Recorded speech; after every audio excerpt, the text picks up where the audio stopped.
Thanks a lot for the introduction. My name is Wolfgang Heinbach, and I want to share with you some ideas how to use a lifecycle index for lifecycle simulation and obsolescence management. Lifecycle and obsolescence management tries to estimate the future of items like parts, materials or software, and there are a lot of direct and indirect influences, making any estimation hard to do.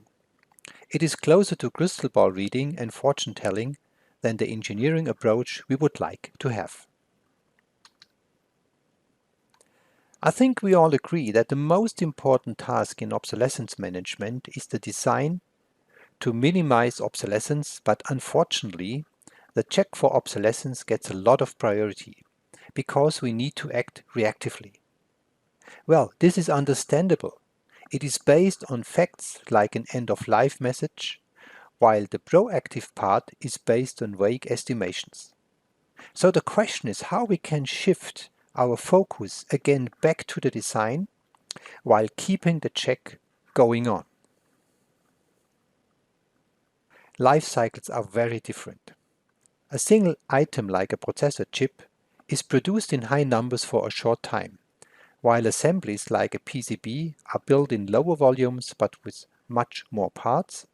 And finally, all the nice things we produce and use do have much more items and a much longer life cycle. At each life cycle end, we experience obsolescence. The reason we are here at this conference. Looking at the obsolescence risks, they are very different. Mechanical parts usually have a lower obsolescence risk than standard components, electromechanical parts or small modules, and we experience the highest obsolescence risk with complex semiconductors or complex products that we procure. Unfortunately, in many cases, those are the ones with a complex supply chain and a high competition between the buyers, resulting in shortages and long delivery times as we experience now. There are a lot of terms and illustrations how to describe the life cycle, like the one from a German standard on product change and discontinuation information, or such pictures that resemble a boa constrictor after lunch. In general, we have a production phase, an obsolescence phase that starts after end of production, and an application phase that may go on for a long time. And we all know there are a lot of factors that influence the life cycle of items. Looking at the dependency between life cycle and obsolescence management, obsolescence disturbs the life cycle while obsolescence management reduces the probability and the impact. In general, we have then two options. The first, to wait for the end-of-life notifications, or second, to use proactive lifecycle management. And for this, I want to use the lifecycle index. The lifecycle index is based on an idea of Alstom, and a big thank you to Stuart Broadbent for the many discussions we had leading to the approach here. Usually, we see specific incidents, points in time, where something in an item's life cycle changes. Usually we link this to phases from development to end of life and scrapping. The life cycle index is now a linear scale with the range from 0 to 99. Well, this is nothing really spectacular, which by the way applies to a lot of simple things. Now, one of the advantages opens up when applying to the different views and business needs of a company. And this depends whether you are an original component manufacturer, an equipment manufacturer like for trains, or a user of this equipment like the railway operators. Each of them is able to adjust the life cycle index, and the different life cycle events to fit for their business. In general, we know all the concept of life cycle index very well from ourselves as humans. To the right, we have the calendar years, while the ordinate displays the perceived age or life cycle index. Usually that is just a line, which may for individuals be more flat or more steep, and our most active phase is usually something between 20 and 70. Now let's apply this to items. A mechanical gear has a life cycle of 20 to 30 years, while a microprocessor chip has one of 10 to 15 years, often even shorter, when there is an end-of-life or product discontinuation message. And hopefully this is received in the digital smart PCN format. This indicates that obsolescence begins soon. But now we can use that concept further and apply the life cycle index, or shorter LCI, to any kind of materials, but also to non-tangible items like a repair service. What do we need to define such life cycle index lines? Remembering the basic math of lines, we just need 2 points or 1 point and a gradient. We may use the market introduction date or the date we are starting to use that item. You may use the gradient or have another point, like the point in time expecting end of production or the point in time you plan to stop using it. The coordinates are just the date and the LCI value assigned to the lifecycle status. Now you are able to calculate the lifecycle index for any point in time, also for the future. Well, so far this is no brain stupid simple. But we know there are influences to the lifecycle. So how to cope with them? Let's assume you plan in 2002 to use that gear for the next 30 years. However, in 2015 you get notice that the manufacturer is part of a merger and acquisition, which is very seldom, and out of experience you assume a shorter life cycle, the LCE becomes deeper. Unfortunately, in 2020 you receive an end-of-life message in the smart PCN format that makes the LCI line much steeper. The total life cycle index curves look now different. So the life cycle index combines the planning, a best guess approach, and facts into a unique representation. Okay, you may ask now, but how to apply this to the obsolescence management of my products? You are right, one of those lines is stupidly simple. Products are usually much more complex.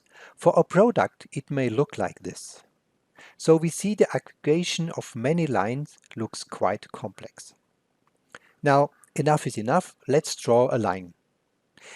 For example, at the LCE 50, half of the life cycle. Now, this is our criteria for proactive measures to apply when the line crosses the 50, which appears at different points in time, in the past and in the future.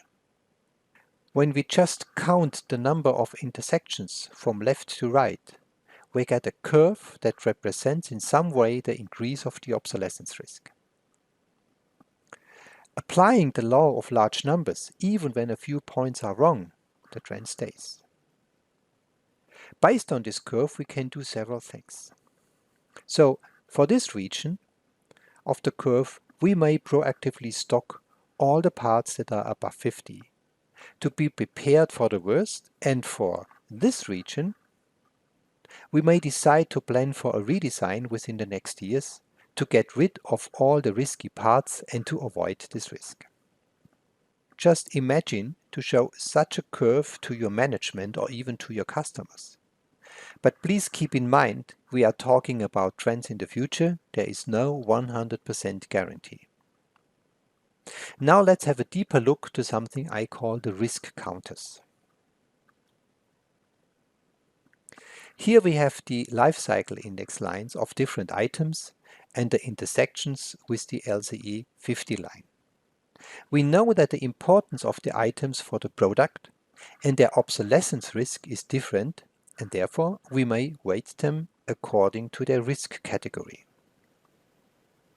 Now, when counting the crossings with the intersections with the LCE 50 line, we may use different strategies. When we just add a 1 to a risk counter over time, we get such a curve. the absolute risk counter. But we may also apply the weighting leading to the curve of the weighted absolute risk counter. Well, when comparing different products with a different number of items, it may be also useful to have relative risk counters related to the absolute number of items or even for the different risk categories. What is missing now? The action plans, what to do in each case for items and products, which are part of any good obsolescence management plan. Here we go. For the actions applied to individual items, we just use the LCI value now or at some point in future to define the different actions depending on LCI and risk class or category. For the products, we use a different approach. Here we use the curves created by risk counters and look for the increase in the future ahead by defining such a matrix or plan. As proposed before, you may even have different plans depending on the risk category of the different items for a better judgment. Okay, now start your spreadsheet programs and do those simple calculations for your 50,000 components and 8,000 products. I believe it's not so simple, because you need some more data to set the LCL calculation, and you need to update the data over time, for example with the data provided by commercial databases. To make this more convenient, we thought to implement all of this into a tool called the LCM Cockpit, where LCM stands for Lifecycle and Material Management. Here are some examples how to apply easily the lifecycle index to the daily work of lifecycle and obsolescence management. First, we start with the dashboard. The dashboard displays several charts that provide a condensed view of your data and are linked to an interactive table of items and assemblies. The first chart displays the relation between base items, the items you procure, the related internal items assigned to base items, and assemblies or products. The next chart is related to lifecycle index. Then we have the estimated end-of-life chart, the lifecycle status chart, and the alarms. There is still space for charts, for example, related to material management and skip status. The chart for lifecycle index shows the number of items per lifecycle index. Just click on one or several parts in the chart to get the related parts in the table below.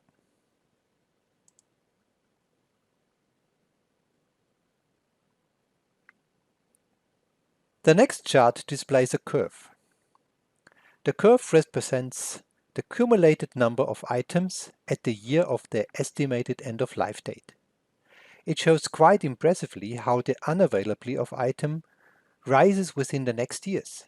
Just click on one or several points in the curve to get the related parts in the table below.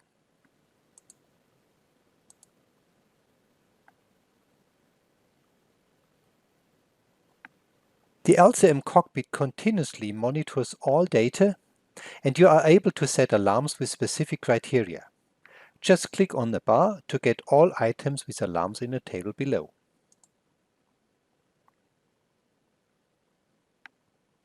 The second function to show is the lifecycle risk table.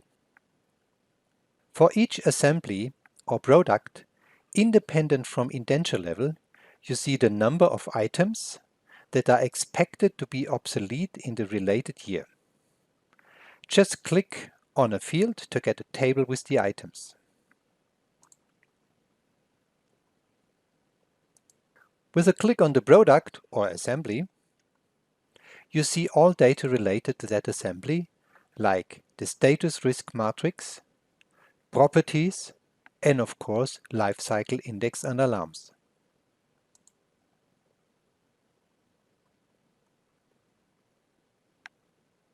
By a click on alarms, you see all alarms, and with a second click, the items causing that alarm. The last function to show is the forecast simulation based on lifecycle index. Select your assembly or product and get the risk counter over time, counting all the items that exceed the chosen threshold.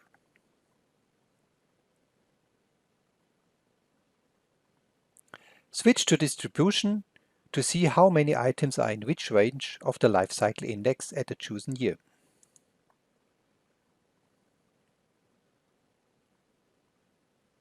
Below the chart, you find all items and their lifecycle index values of each year. Also, this function works at all indenture levels, including all items of all the sub-assemblies. Now I am at the end of my presentation, and here are my 4 conclusions to take home.